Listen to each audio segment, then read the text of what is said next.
দেখুন, ইউটিউবে এমন কোনো সেটিংস নেই যে সেটিংসটা অন বা অফ করে দিলেই আপনার চ্যানেলে ঝড়ের গতিতে ভিউ আসবে। আর এই কথাটা আমি বারবার বলেছি, কিন্তু ইউটিউবে অবশ্যই এমন দুটো সেটিংস আছে, যে দুটো সেটিংস আপনি যদি ঠিক না রাখেন তাহলে আপনার চ্যানেলের গ্রোথ ডেফিনেটলি আটকে যাবে। আর বেশিরভাগ নতুন চ্যানেলই এই ভুলটা করে থাকে, যার জন্য তাদের চ্যানেল গ্রো করতে পারে না। আর তার সঙ্গে সঙ্গে একটা নতুন চ্যানেলে সঠিক ক্যাটাগরি সিলেক্ট করাটাও ভীষণ প্রয়োজন, কারণ আপনি যদি সঠিক ক্যাটাগরি সিলেক্ট না করেন আপনার ভিডিওগুলো সঠিক অডিয়েন্সের কাছে পৌঁছাবে না, যার জন্য ভিউ কম আসবে এবং আপনার চ্যানেলের গ্রোথ আটকে যাবে।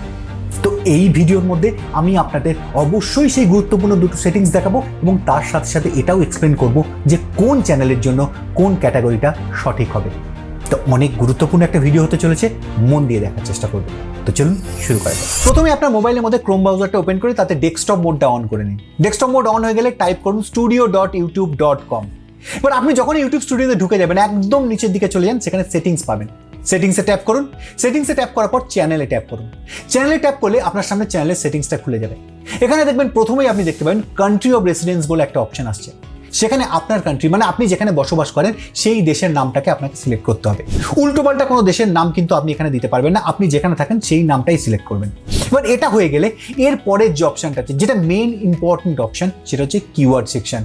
এই কিওয়ার্ড সেকশনে কিন্তু আপনি যদি ঠিকঠাক কিওয়ার্ড না দেন তাহলে কিন্তু আপনার চ্যানেলের গ্রোথ ডেফিনেটলি আটকে যাবে, কারণ ঠিকঠাক কিওয়ার্ড আপনি না দিলে অ্যালগরিদম বুঝতে পারবে না যে আপনার চ্যানেলটা কি রিলেটেড। তাই সবার আগে আপনাকে ঠিকঠাক বা সঠিক কিওয়ার্ড এখানে পুট করতে হবে।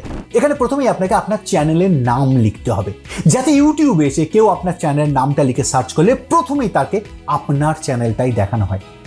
ধরুন আপনার চ্যানেলের নাম যদি পাকা ছেলে হয়, তাহলে প্রথমেই আপনাকে কিওয়ার্ডের মধ্যে পাকা ছেলেই কথাটা পুরো লিখতে হবে। তারপর পাকা আলাদা করে, ছেলে আলাদা করে লিখতে হবে, ইংলিশে লিখতে হবে, বেঙ্গলিতে লিখতে হবে এবং যত রকমভাবে সম্ভব আপনার চ্যানেলের নামটা কিওয়ার্ডে প্রথমেই দিতে হবে। এবং তারপরে আপনাকে আপনার ভিডিও বা চ্যানেল রিলেটেড কিওয়ার্ড দিতে হবে। ধরুন আপনি রোস্টিং ভিডিও বানান, তাহলে প্রথমেই আপনাকে লিখতে হবে রোস্টিং, তারপর Bangla comedy video, roasting video, Bangla roasting video. এইভাবে আপনার চ্যানেল বা আপনার ভিডিও রিলেটেড কিওয়ার্ড দিয়েই আপনাকে এখানে এই কিওয়ার্ডগুলোকে পুট করতে হবে। কখনোই অন্য কোনো চ্যানেলের নাম বা ভুলভাল কিওয়ার্ড দিয়ে আপনি অ্যালগরিদমকে কিন্তু মিসলিড করবেন না। একটা কথা মাথায় রাখবেন, অ্যালগরিদম হচ্ছে একটা এআই বা একটা কম্পিউটার জেনারেটেড প্রোগ্রাম। তাকে যদি আপনি সঠিক কিওয়ার্ড দেন তবেই সে আপনার ভিডিওর জন্য সঠিক অডিয়েন্স খুঁজে এনে দেবে। আপনি তাকে ভুলভাল কিওয়ার্ড দিলে সেও কিন্তু ভুলভাল অডিয়েন্স আপনার চ্যানেলে নিয়ে আসবে, যাতে আপনার চ্যানেলটা দ্রুত ডেড চ্যানেলে পরিণত হবে। আর আমি সবার শেষে এখানে বেশ কিছু কিওয়ার্ড দিয়ে রাখলাম ডিফারেন্ট চ্যানেল বা ডিফারেন্ট ক্যাটাগরির জন্য। আপনি ভিডিওটা পজ করে সেগুলো দেখে নেবেন। এরপর নেক্সট আপনি অ্যাডভান্স সেটিংসের মধ্যে যান এবং সেখান থেকে সিলেক্ট করুন আপনার চ্যানেলের জন্য সঠিক দর্শক কারা।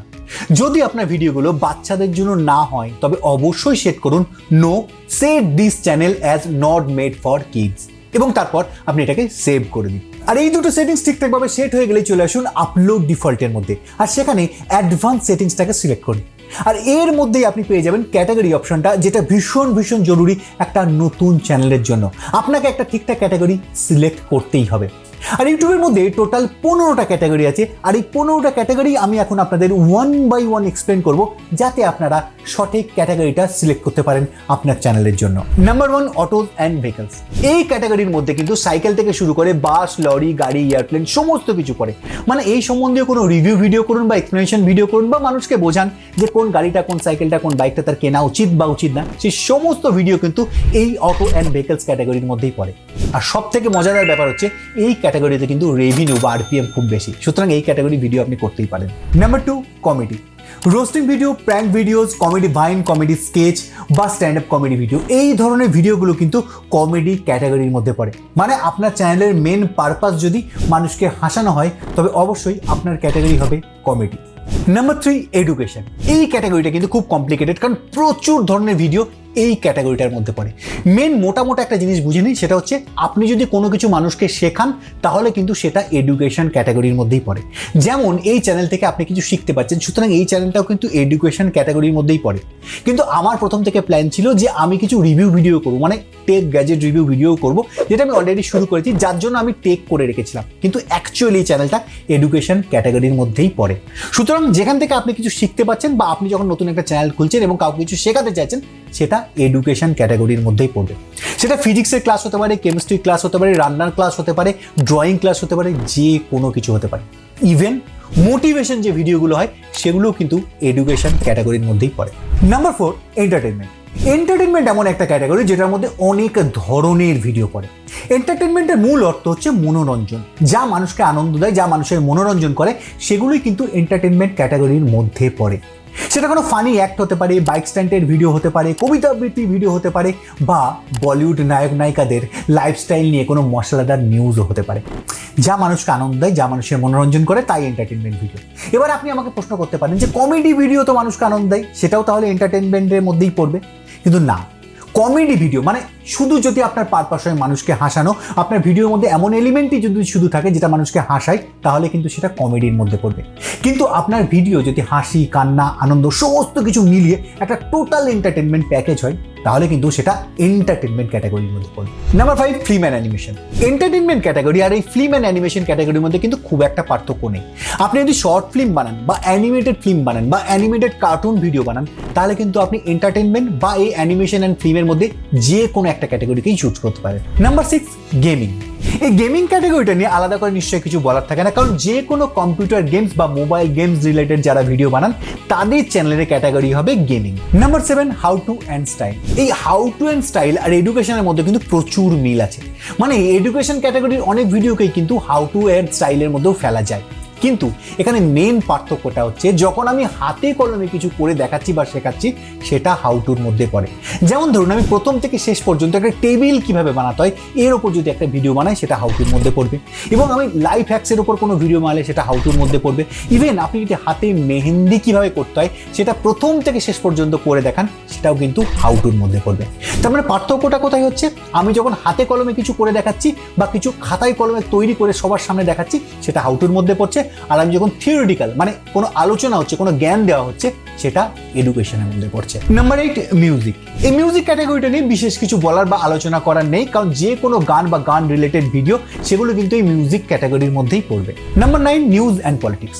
রাজনৈতিক অরাজনৈতিক যে কোনো ধরনের খবর যদি আপনি আপনার ভিডিওর মাধ্যমে মানুষের সামনে পরিবেশন করে, সেটাই এই নিউজ অ্যান্ড পলিটিক্সের আন্ডারে পড়ে। এটা নিয়ে বিরাট কিছু ফেলানো নেই বা বিরাট কিছু বলার নেই, কারণ সবাই এটা জানেন। তো আমরা চলে যাব আমাদের নেক্সট ক্যাটাগরিতে। Number 10, non profit and activism. এই যে ক্যাটাগরিটা আছে, এই ক্যাটাগরিটা একটু আলাদা। খুব কম মানুষ এই ক্যাটাগরির ভিডিও বানায় বা খুব কম ভিডিও এই ক্যাটাগরি ইউটিউবের মধ্যে দেখা যায়। এই ক্যাটাগরির মধ্যে কোন ভিডিওগুলো পড়ে? এই ক্যাটাগরির মধ্যে সেই ভিডিওগুলো পড়ে যেগুলো সমাজ সেবামূলক, সমাজ কল্যাণমূলক, পরিবেশ বান্ধব যে ভিডিওগুলো হয়, সেই ভিডিওগুলো এই ক্যাটাগরির মধ্যে পড়ে। যেমন ধরুন, কোনো একটি এনজিও তাদের নিজেদের জন্য যদি একটি চ্যানেল বানায়, সেটা কিন্তু এই নন প্রফিট বা অ্যাক্টিভিজমের আন্ডারে পড়বে। অথবা ধরুন, আপনি বৃক্ষরোপণ করছেন বা বৃক্ষরোপণের জন্য মানুষকে উৎসাহিত করছেন এবং সেই রিলেটেড ভিডিও বানাচ্ছেন, তখন কিন্তু আপনার ভিডিওগুলো এই নন প্রফিট বা অ্যাক্টিভিজমের মধ্যে পড়বে। মানে আপনি সমাজ সেবামূলক কোনো কাজের যদি ভিডিও বানান, সেই ভিডিওগুলো এই ক্যাটাগরির মধ্যে পড়ে। Number 11, people and blog. দেখুন, আগে ছিল ব্লগ, এখন হয়ে গেছে ব্লগ। মানে এখন সব ভিডিওর আকারে বেরোচ্ছে। সুতরাং আপনি ফুড ব্লগ করুন, আপনি ট্রাভেল ব্লগ করুন বা আপনি লাইফস্টাইল ব্লগ করুন, সেগুলো কিন্তু সমস্ত এই ক্যাটাগরির মধ্যে পড়ে। তাছাড়াও আপনি এমন কিছু ভিডিও বানান যেটার কোনো ক্যাটাগরি নেই বা এই 15টা ক্যাটাগরির মধ্যে কোনো ক্যাটাগরিতেই পড়ে না, তখন কিন্তু আপনি পিপল অ্যান্ড ব্লগটা সিলেক্ট করতে পারবেন। Number 12, pets and animal. এই ক্যাটাগরির মধ্যে কোন ভিডিওগুলো পড়ে? এই ক্যাটাগরির মধ্যে সেই ভিডিওগুলো পড়ে যখন আপনি আপনার বাড়ির বেড়ালটা বা কুকুরটাকে নিয়ে কোনো ভিডিও বানাচ্ছেন বা যে কোনো পশু পাখি রিলেটেড কোনো ভিডিও বানাচ্ছেন, সেগুলো কিন্তু এই ক্যাটাগরির মধ্যে পড়ে। ইভেন আপনি যদি অ্যানিমাল নিয়ে কোনো কমেডি ভিডিও করেন, সেটাও কিন্তু এই পেটস অ্যান্ড অ্যানিমাল ক্যাটাগরির মধ্যেই পড়বে। Number 13, science and technology. এই ক্যাটাগরিটা একটা বিরাট বড় ক্যাটাগরি। একদম স্পেস সায়েন্স থেকে শুরু হয় আর স্কুল লেভেলের যে টেকনিক্যাল সায়েন্টিফিক এক্সপেরিমেন্টগুলো হয়, সেগুলো পর্যন্ত এই ক্যাটাগরির মধ্যেই পড়ে। এছাড়া আপনি যে ফ্যাক্ট ভিডিও মানে সায়েন্স রিলেটেড ফ্যাক্ট ভিডিও বানাচ্ছেন, সেগুলোও এই ক্যাটাগরির মধ্যে পড়ে। এছাড়া কোনো ঘটে যাওয়ার ঘটনার আপনি যদি সায়েন্টিফিক এক্সপ্লেনেশন দিতে পারেন, সেটাও এই ক্যাটাগরির মধ্যে পড়বে। এছাড়াও টেক গ্যাজেট রিভিউ যে ভিডিওগুলো হয়, সেটাও এই ক্যাটাগরির মধ্যেই পড়ে। শুধুমাত্র আপনি যদি ইউটিউব রিলেটেড কোনো ভিডিও বানান, সেটা কিন্তু এই ক্যাটাগরিতে পড়ে না, যদি না আপনি সেই চ্যানেলের মধ্যে কোনো টেক গ্যাজেটের রিভিউ করছেন। Number 14, sports. যে কোনো আউটডোর গেমসের ওপর যখন কোনো ভিডিও হয়, সেই ভিডিওটা স্পোর্টস ক্যাটাগরির মধ্যে পড়ে। সেটা ক্রিকেট হতে পারে, সেটা ফুটবল হতে পারে, সেটা কোনো অ্যাথলেটিক গেম হতে পারে। যে কোনো ভিডিও যেটা আউটডোর গেমের ওপর হচ্ছে, সেটা কিন্তু এই ক্যাটাগরির মধ্যে পড়বে। ইভেন আপনি যদি কোনো অ্যাথলেটদের ট্রেনিং প্রসেসটাকেও আপনি আপনার ভিডিওর মধ্যে শ্যুট করেন এবং সেই ভিডিওগুলো আপলোড করেন, তাহলেও কিন্তু সেটা স্পোর্টসের মধ্যেই পড়বে। Number 15, travel and events. এই ক্যাটাগরির মধ্যে কিন্তু অনেক ধরনের ভিডিও পড়ে। মেনলি কোন ভিডিওগুলো পড়ে? ধরুন আপনি কোনো বেড়াতে যাওয়ার জায়গা সম্বন্ধে কোনো ইনফরমেশন দিচ্ছেন কোনো ভিডিওর মধ্যে, মানে কোনো জায়গায় আপনি কিভাবে যাবেন, কোথায় থাকবেন, কি খাবেন, কত খরচা পড়বে, এই ধরনের ইনফরমেটিভ ভিডিওগুলো কিন্তু এই ক্যাটাগরির মধ্যে পড়ে। এছাড়া আপনি যদি ট্রাভেল ব্লগ করতে যান সেটাও কিন্তু এই ক্যাটাগরির মধ্যে পড়বে। এছাড়া ইভেন্ট ভিডিও, যেমন আপনি কোনো মুভির প্রিমিয়ার কভার করতে গেছেন, বা কোনো প্রোডাক্ট লঞ্চ কভার করতে গেছেন, বা কোনো মেলা বা কোনো ফেস্টিভ্যাল আপনি কভার করছেন, সেই ইভেন্টগুলোর যে ভিডিওগুলো হবে সেগুলোও কিন্তু এই ক্যাটাগরির মধ্যে পড়বে। তো এই ভিডিওর মধ্যে আপনাদের হেল্প করার জন্য যতটা ইনফরমেশন দেওয়া সম্ভব আমি ততটাই দেওয়ার চেষ্টা করলাম। আপনাদের কেমন লাগলো সেটা অবশ্যই কমেন্ট সেকশনে এসে জানাবেন, আর সেটা না পারলেও ভিডিওটাতে একটা লাইক করে দেবেন, আর এরকম ধরনের ভিডিও আরও দেখার জন্য চ্যানেলটাকে সাবস্ক্রাইব করে পাশে থাকবেন। তো আজকের জন্য টাটা, দেখা হচ্ছে পরের ভিডিওতে।